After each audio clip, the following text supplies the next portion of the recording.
Step into the frame where the magic flows. Edward Grable Studios, where the wild wind blows. Colors burst, stories collide, dreams unfold. Every shot a spark, every scene a roar. You've never seen a world like this before. Edward Grable, where the legends take flight. Edward Grable, shining day and night. Grab your dreams, hold them tight. Edward Grable Studios, pure delight.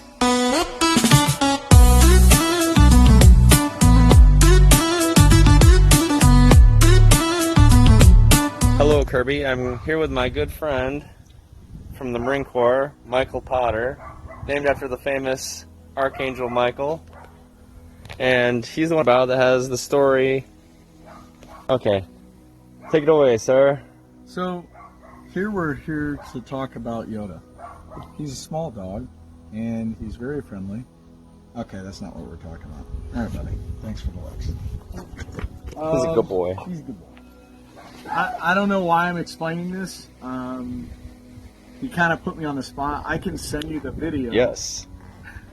Yes. Yes. On my desk. Yes. Information. There's two channels, both run by the same guy. 9 years ago, he had a dream where God told him to start a ministry based around videos that covered Spy at the Hatch? No. I was just blocking the wind from the mic, so the audio is better. The guy's name is, I can't remember. I'll send G the video and he can send them to you. But God told him in a dream 9 years ago to start a ministry based around having interviews with people who either have dreams or visions or encounters with either God, the devil, demons, angels, end time prophecy, stuff like that. And I kind of really like end time prophecy because it's relevant to the time we live in. Whether you believe the end is here or not is irrelevant. Like, we know that X amount of time has to pass for man to go from the horse to the buggy, from the buggy to the automobile, from the automobile to the airplane, to the internet, to breaking the sound barrier, and now AI. And as technology progresses, it's exponential. So, like, in the beginning, something, Grable told me you're really smart, so, like, this is nothing you don't understand. It starts low, and then it kind of, like, goes up very quickly. Like, the growth is quick. So, like, based on this alone, like, we know, like, that where things are going will reach, like, kind of a Rubicon or, like, a point of no return. An event horizon where technology is going to outpace us or outpace itself. So, like, if you believe the Bible, I don't know if you do or not. He does. Oh, He's a big Christian. Oh, okay, awesome. So, I don't know if you've looked into the Torah code, but there's people who are, like, on the fence whether they believe or don't, and that's, like, scientifically, mathematically not up for debate. So we know that, like, you look at the numerology in the Bible, and then the single cell, and all these things. So they all point to implications of design. And so I only say all that to say that we know that the Bible itself is a true frame of reference for actual known truth. Like, we can trust it to be inspired by God. So you know that, and you're with me. But again, the point of that statement is to say that, like, books like Ezekiel, Daniel, the book of Revelation, other books that are prophetic that talk about things that we know are coming, the Antichrist, the 7-year treaty that's going to happen between, the Israelis and the Palestinians, the third temple being built. We've had recently, and I'll try and send a bunch of links to you about this. And I'm trying to really boil. He put me on the spot. I wasn't prepared for You're doing great. Keep it up. No notes and, like, we get it. You're doing great, bud.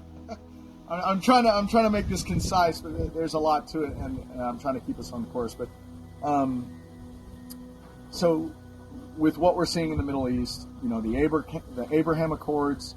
I don't know if you know about Ron Wyatt, his discovery of the Ark of the Covenant, the test of the blood with, you know, only half the chromosomes on it, the Shroud of Turin with similar things, and so yeah, like end times prophecy is really interesting to me, and a lot of people, you know, what I'm getting into, the Bible talks about no man will know the day or hour, which is true, only the Father alone. But not knowing the day or hour, people think like no one can know, but like in Matthew 24, Jesus talks about the seasons, the things that will happen, wars, rumors of wars, earthquakes, floods, all these different things, and those things have taken place also throughout history. But there's a lot. Okay, so let's bring it back to the YouTube channel guy. So this guy, he has two channels. One's called God's Voice Daily and God's Voice Today. And I think one is kind of like shorter snippets for people who just kind of want to get some information, but they don't want to watch a 2-hour video. And then he has the other one is like the full interviews. And there's been a lot of people that don't strike me as liars. Now, again, this is not canon. These guys could be looking for their minute of fame. But I would encourage you to watch them. And you have people talking about that the rapture is coming soon.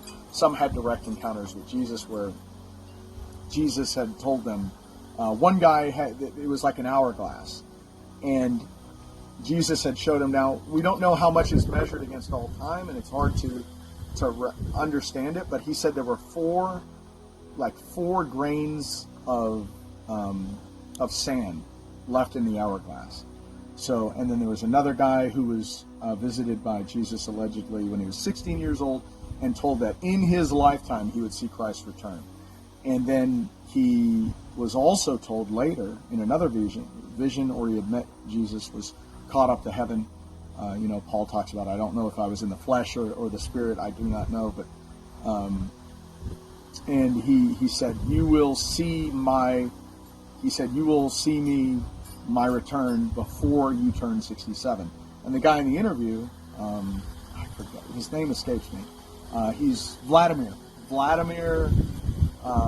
Prodninsky. It's a difficult name, it's Russian. But Vladimir, he had asked the guy, he said, he said, while you are 66 years old, before you turn 67, you will see me return. And so he asked him, he's like, how old are you? He's like, I'm 66 now. And he's like, well, when is your birthday? And his birthday is, just giving you I'm trying to shorten this as much as I can. His birthday is next year, May 20th. And then there's another guy from Australia who was given a vision, and he was shown what would happen, and there were just so many dead people. And it was in the U.S. Just there were so many dead. And then there was another guy from Nigeria who was told that it would be the September 23rd or 24th of this year. And people are like, oh, no man can know the day or hour. But if someone is, and again, take this with a grain of salt, and I'm not saying he's right or wrong, I'm saying we should always act in accordance every day like the end is here. We should live as best we can. Yes, all our works are as filthy rags. Yes, you cannot earn your way into salvation. Jesus is not looking you to do like X, Y, Z. We know that, but still, again, faith. James says faith without works is dead. So, like, we should be producing fruit that yields results, and we should want to do that. So yeah, I say all that to say that giving two dates doesn't give a date, doesn't give a day. So it could be either. So no man could know the day or the hour. You still wouldn't know if it's the 23rd or 24th, and that would still not be counter to what the Bible teaches. But there is a lot of interesting things going on in the world with AI, and I'm not going to go down that rabbit hole because it's not really key to what he wanted me to go over. But I'll do my best to find those videos, lickety-split, and I will send them to G, and he can send them to you on the prophecy stuff. I don't really know what else Thank you, Potter. I'm sure Kirby will appreciate that in My the pleasure. videos.